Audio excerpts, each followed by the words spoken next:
Seiko News. Seiko News. Seiko News. Seiko News.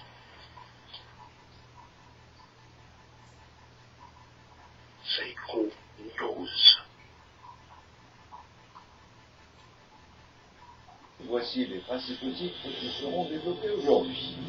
Le Trésor a déjà perdu plus de 700 millions de gourdes suite au mouvement de grève orchestré par les douaniers depuis plusieurs jours. Plusieurs entreprises évoluant dans le secteur de la sous-traitance ont déjà fermé leurs portes, conséquence du mouvement de grève des douaniers. C'est officiel, Haïti passera à l'heure d'été à partir de ce dimanche 11 mars. À 2 heures du matin, il faudra avancer les montres et horloges de 60 minutes. Seiko News. Seiko News. Seiko News. Seiko News. Seiko News. Seiko News. Sur le mouvement de grève lancé par les douaniers. Si, selon M. Jude Alix Patrick Salomon, le dernier accord paraphé avec les grévistes ne mentionnait pas la publication du statut particulier, l'association des douaniers, elle, n'en démord pas et conditionne la fin du mouvement à cette action. Alors que les conséquences de la grève s'alourdissent, le gouvernement n'a encore initié aucune démarche auprès de l'ADH en vue de trouver un consensus.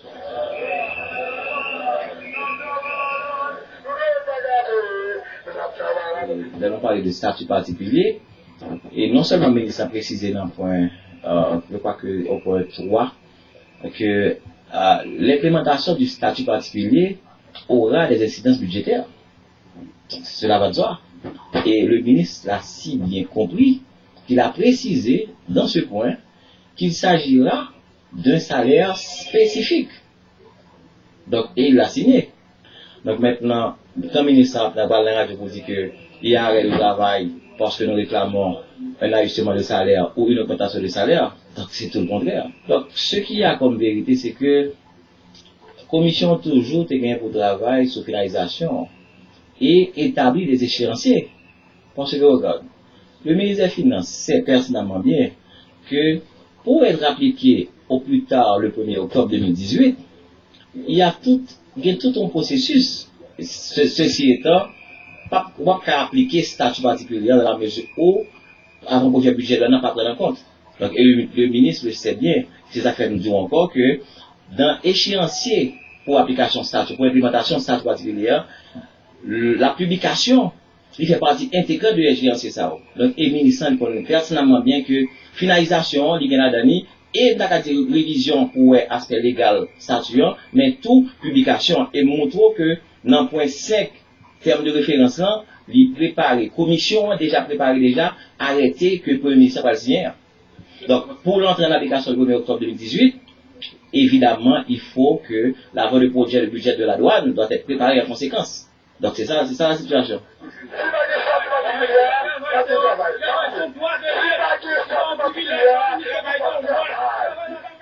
Le ministre de l'Économie et des Finances, Jude Alix Patrick Salomon, appelle les douaniers à la raison afin de reprendre le travail au début de la semaine prochaine. C'est une grève sans objet, tranche le grand argentier de la République. Il révèle que les revendications salariales des douaniers, suivant l'accord conclu avec le gouvernement, doivent prendre effet à partir du 1er octobre 2018.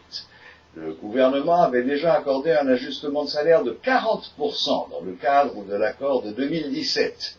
De plus, M. Salomon rejette les accusations des grévistes relatives à l'enlisement du processus visant à accorder un statut particulier aux douaniers. Il explique que le document a été acheminé à l'OMRH chargé de vérifier la conformité du statut particulier avec la loi sur la fonction publique. Il fait remarquer que le retard par rapport à l'échéancier prévu dans l'accord ne lui incombe pas puisque le document lui a été transmis fin janvier 2018. Le ministre des Finances se dit prêt à dialoguer avec les douaniers afin de trouver une solution au problème. Il est disposé à former une commission spéciale chargée de contrôler la mise en œuvre du protocole d'accord paraphé en octobre 2017. Intervenant dans des médias locaux, le grand argentier de la République a déploré l'intransigeance des douaniers. Je suis ouvert au dialogue, dit-il, regrettant que les douaniers aient refusé, après 5 jours de grève, de dialoguer avec le directeur général de l'administration générale des douanes.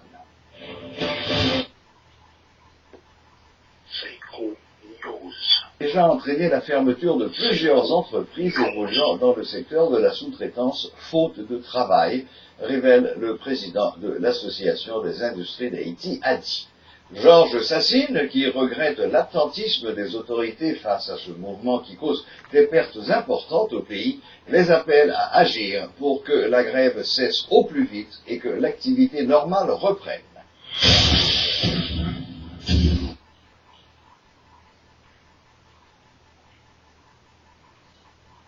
Du matin, il faudra avancer les montres et horloges d'1 heure. Il sera donc 3 heures. Une mesure qui vise à permettre au pays de profiter de la durée plus longue des jours en été. Notons que selon l'arrêté présidentiel du mercredi 7 mars 2012 sur l'adoption du changement d'heure en fonction des saisons, articles 1 et 2, Haïti repassera à l'heure d'hiver le premier dimanche du mois de novembre. Information communiquée par le secrétariat général de la présidence. L'Observatoire haïtien des droits humains a dénoncé ce mercredi les traitements inhumains que subissent les jeunes haïtiens de la part des autorités chiliennes. En conférence de presse, le coordonnateur général de cette structure, Joanne Merzius, a estimé que c'est une violation de la dignité humaine, mais il en a rejeté la responsabilité sur les autorités haïtiennes. Même au niveau observatoire là, nous connaissons que même lorsque les autorités chiliennes ne sont pas d'accord pour les ressortissants haïtiens entrer dans le pays, ils sont supposés traiter avec dignité. Et ce n'est pas ça que c'est fait, c'est parce que tout simplement nous constatons qu'il y a des grands gens qui ont en âge, il y a des petits gens, il y a des jeunes qui sont en situation difficile parce que les autorités chiliennes traitent dans l'indignité. Même lorsque c'est des migrants, c'est des gens qui cherchent la vie, qui sauvent quitter le pays pour chercher la vie, donc les autorités chiliennes devraient les traiter avec dignité en respectant les principes de l'humanitaire et en respectant aussi les principes du droit international humanitaire. Même au niveau observatoire haïtien des droits humains, nous condamnons les comportements laxistes des haïtiens qui d'abord, par exemple, prennent plusieurs dispositions depuis l'année dernière pour te bloquer au sein des haïtiens qui parlent au Chili de façon illégale sans connaître qui ça va parler d'eux. Il n'y a pas de disposition pour te bloquer vague migration irrégulière ça.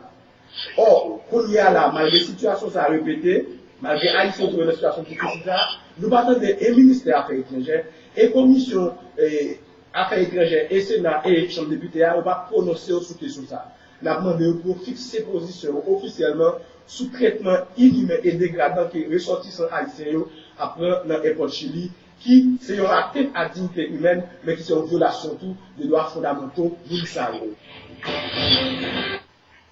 Seiko News.